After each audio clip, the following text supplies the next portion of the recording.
Si normalmente en este tipo de vídeos nos dicen qué es lo que tenemos que hacer por nuestros hijos, yo les voy a hablar de todo lo contrario. ¿Qué es lo que tenéis que dejar de hacer por vuestros hijos? ¿Por qué? Porque tienen que empezar a hacerlo por ellos mismos. Vamos a hablar de madurez. Vamos a definir en primer lugar qué es la madurez. En segundo lugar, qué frenos solemos poner a la madurez de los adolescentes. Y en tercer lugar, todo lo contrario, cómo favorecer la madurez en los adolescentes. En primer lugar, bueno, pues la madurez, según Maslow, y ahora nos vamos a poner un poco técnicos, sería el logro de la propia particularidad, maduración y desarrollo de las propias potencialidades, de la propia creatividad. Vamos a ir desgranando esta frase para ver qué nos quiere decir. La propia particularidad. Ya saben ustedes que durante la infancia los niños, los infantes, se identifican con los valores de la familia que les está criando. Un poquito más adelante, cuando llega la adolescencia, la identidad se va construyendo también en base al grupo de pares, es decir, los adolescentes con los que se juntan. Por lo tanto, se van desvinculando de los valores que han recibido en el hogar para vincularse a los valores que reciben pues, en la escuela o con sus amigos. Por lo tanto, es muy importante, de cara a reflexionar la madurez, saber cómo se va logrando esa particularidad, es decir, esa identidad que el adolescente va construyendo. Por otro lado, es el desarrollo de las propias potencialidades, es decir, el niño que durante su infancia no se preocupaba por ver en qué era bueno o en qué no, o cómo podía poner esto al servicio de los demás, para fomentar su madurez, tiene que ser consciente de cuáles son sus virtudes, cuáles son sus cualidades y cómo las puede poner en juego en la sociedad para mejorarla o para ayudar a los demás. Además, hay una serie de identificadores que nos permiten conocer cuándo el niño está madurando. En primer lugar, una persona que madura, un adolescente que madura, se autoconoce y se autoacepta. Es decir, es capaz de preguntarse quién soy y quién quiero ser, hacia dónde quiero encaminar mi vida, ¿no? Esas son preguntas que se va preguntando uno a medida que va madurando, que va avanzando en el tiempo, ¿no? ¿Quién quiero ser? ¿Cuál va a ser el hilo conductor de mi vida? ¿Hacia dónde me quiero encaminar? ¿Cuáles son los valores que van a regir mi vida? En segundo lugar, una vez que yo me conozco, empiezo a actualizar mis potencialidades, mis capacidades, a ponerlas en juego. Sé cómo soy, sé qué es lo que se me da bien, qué es lo que no se me da tan bien, y entonces empiezo a poner en juego mis capacidades al servicio de los demás. Es otro de los rasgos o de los identificadores de la madurez. Un tercer identificador de la madurez sería la tendencia a la unidad o a la integración. Es decir, cuando el adolescente empieza no solo a preocuparse por sí mismo, sino a querer integrarse en un grupo, en una comunidad en la que comparte sus valores, ya vamos viendo cómo es uno de esos rasgos identificativos de la madurez. En cuarto lugar, una persona madura es aquella que realiza una misión o una vocación. Como ya decía antes, hay un hilo conductor en su vida, ¿no? Su vida tiene un sentido, está encaminada hacia algún lado. Hay una serie de valores sobre las que está apoyada y se dirige hacia una meta concreta. Valores que ya no son valores que se sigan por modas o porque el resto de mi clase las quiere seguir, sino que son valores que constituyen un fundamento también de la persona, ¿no? Valores que constituyen la base del camino que voy a seguir en mi vida. Y por último, en último lugar, uno de los identificadores principales de la madurez es la autonomía frente a la heteronomía. Ya no soy dependiente de lo que hagan mis padres por mí, ya no soy dependiente de lo que tengan que insistir mis profesores en que yo me ponga a trabajar, sino que voy adquiriendo autonomía. Soy yo el que decide llevar a cabo X acciones, soy yo el que decide qué quiero con mi vida, soy yo el que toma decisiones sobre cómo se va construyendo su vida, ¿no?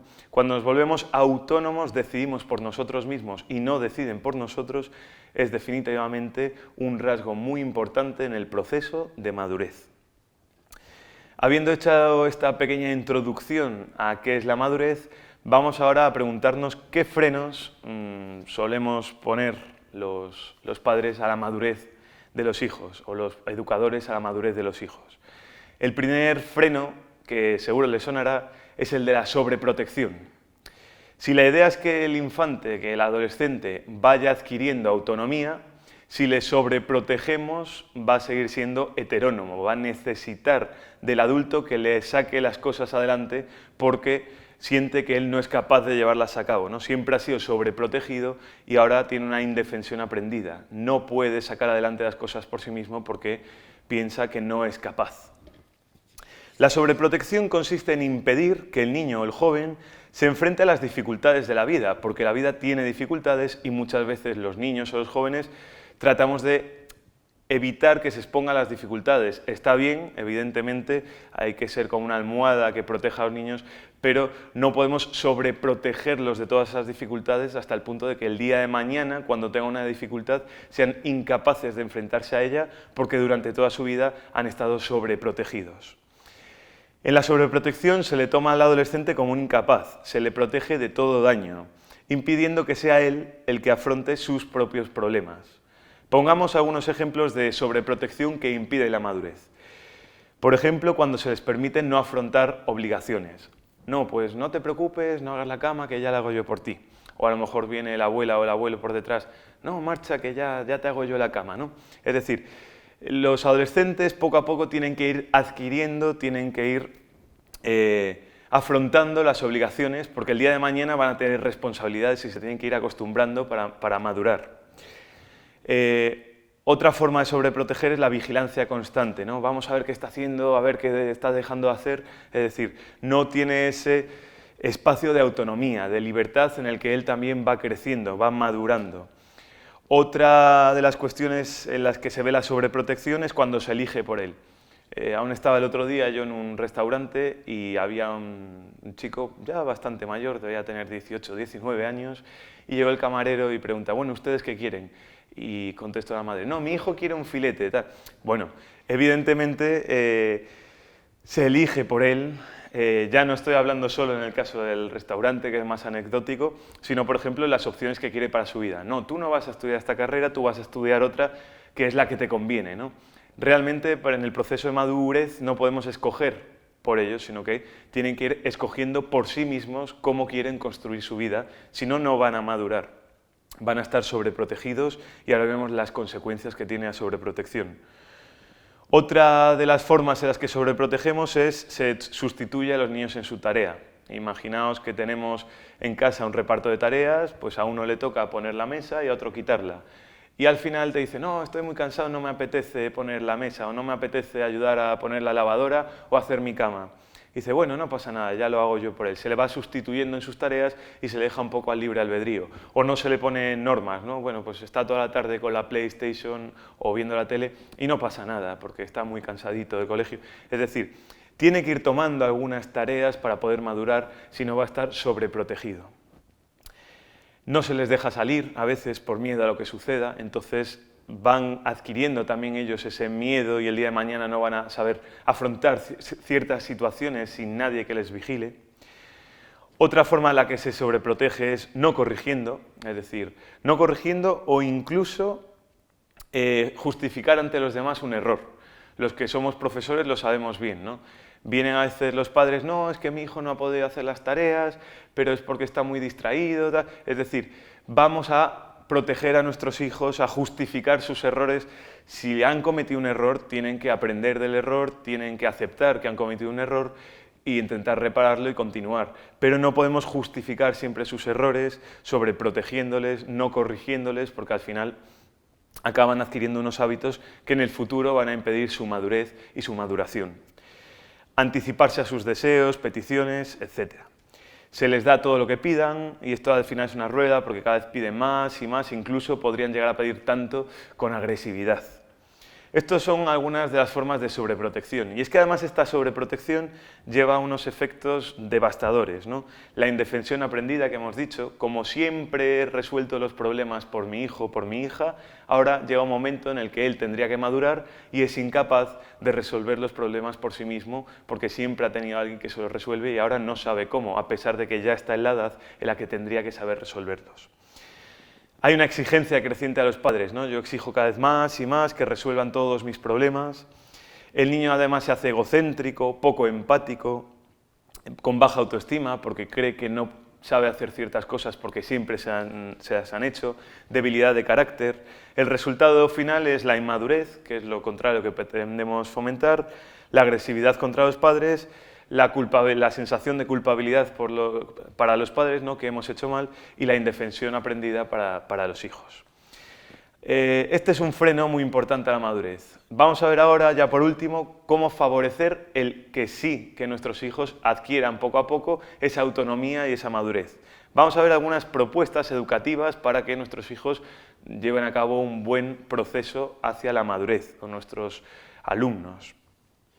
En primer lugar, y permítanme que sea quizás el mejor consejo, la paciencia y el humor. Evidentemente es un proceso de madurez largo, no podemos pretender que sea una madurez que se dé de la noche a la mañana. Hay que tener mucha paciencia y tomárselo con mucho humor. Pero además hay que manifestar un afecto incondicional hacia nuestros hijos, pero exigente. Es decir, como diría Aristóteles, en el justo medio. Yo demuestro afecto, saben que siempre pueden contar conmigo, pero yo no voy a estar siempre para resolver sus problemas, yo voy a estar para aconsejarles, para apoyarles, pero tienen que enfrentarse ellos a sus propios problemas y a la toma de decisiones. Yo no puedo decidir por él, por ella, tiene que decidir. Yo le puedo aconsejar y acompañar en su decisión. Además hay que mantener cierta disciplina, marcar unas pautas éticas claras, saber decir no, porque si sabemos decir no, ellos ganan en tolerancia a la frustración. El día de mañana van a recibir muchos noes en la vida. Aprender a tener límites. Comunicarse con ellos, ser capaces de salir de uno mismo para hacer una escucha empática, ser capaces de ponernos en su lugar. Y luego también es muy importante mostrarle unos ideales de vida, que es lo mejor que le podemos dar. Si yo tengo unos valores que en mi vida han funcionado, que me han arraigado, que me han hecho tener una vida que merece la pena, mis hijos van a imitar esos valores y en su proceso de madurez o de maduración tenemos que mostrarle cuáles son los ideales de mi vida. Y en ese sentido ser modelos de vida para ellos, porque si les decimos una cosa y luego actuamos de la manera contraria, si yo les digo que un valor fundamental en la vida es el cuidado de los demás y mis hijos ven cómo nunca cuido a mis mayores, cómo nunca respeto a mis compañeros de trabajo, probablemente esa disonancia que hay entre lo que yo digo y lo que yo hago va a hacer que no sea un buen modelo para ellos cuando ellos tienden a imitar, y es muy importante que tengan buenos modelos en su proceso de maduración. Confiar en ellos, es decir, sí hay que marcar límites, pero también hay que confiar en ellos, no tener una vigilancia constante. Nunca etiquetarlos, porque eso hace muchísimo daño. Si etiquetamos o ponemos un nombre a nuestros hijos, les puede perseguir y generar problemas psicoemocionales para el resto de su vida. Y no enseñar la vida como si fuera Operación Triunfo. En la vida hay triunfos y también hay fracasos. La vida, en cierto modo, también es Operación Fracaso, es saber encajar los fracasos. Y eso es fundamental a la hora de madurar. Saber encajar fracasos, saber que si recibo un no, puedo continuar para adelante, tengo que ser creativo para buscar nuevos modos de seguir adelante, y que las personas siempre se pueden recuperar, ¿no? Eso es un valor muy importante en el proceso de madurez. En definitiva, inculcar virtudes y valores. Virtudes como la fortaleza y valores como la práctica de la justicia, del amor. Es decir, todo eso es muy importante en un proceso de madurez o de maduración. En definitiva, fomentar el autoestima y evitar la sobreprotección.